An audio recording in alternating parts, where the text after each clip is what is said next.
হযরতে হাজেরা প্রশ্ন করলেন, ইব্রাহিম, পানি নাই, খাবার নাই, মানুষ নাই, ঘর নাই, বাড়ি নাই, মরুভূমির ভিতরে আমাকে আমার বাচ্চারে ফেলে রেখে যাচ্ছ কেন?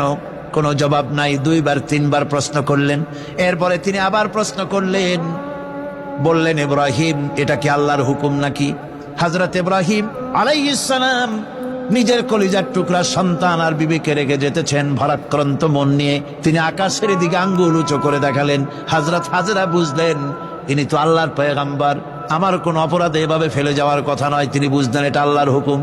হযরত হাজেরা বললেন, ইব্রাহিম রে, নিশ্চিন্ত মনে বাড়ি ফিরে যাও। আমার মনে কোনো চিন্তা নাই, কোনো পেরেশানি আর এখন নাই। আল্লাহর হুকুমে যদি আমাকে এই মরুভূমির ভিতরে ফেলে যেয়ে থাকো, তাহলে আমি ওই আল্লাহর প্রতি এতটা ভরসা রাখি যে এই মরুভূমির ভিতরে জল পানি শূন্য, খাদ্য শূন্য জায়গায় আমি আমার বাচ্চাকে আল্লাহ রব্বুল আলামিন না খাওয়াইয়া মারবেন না। দ্বিতীয় পরীক্ষায় পাশ করল।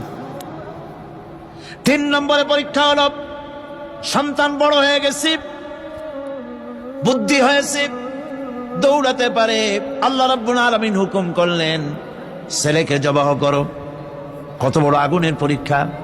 কোরআন শরীফ বলছে, হযরত ইব্রাহিম আলাইহিস সালাম নিজের ছেলেকে ডেকে নিয়ে বললেন, ইয়া বুনাইয়া ইন্নী আরা ফিল মানামি আন্নী আযবাহুক ফানজুর মাযা তারা।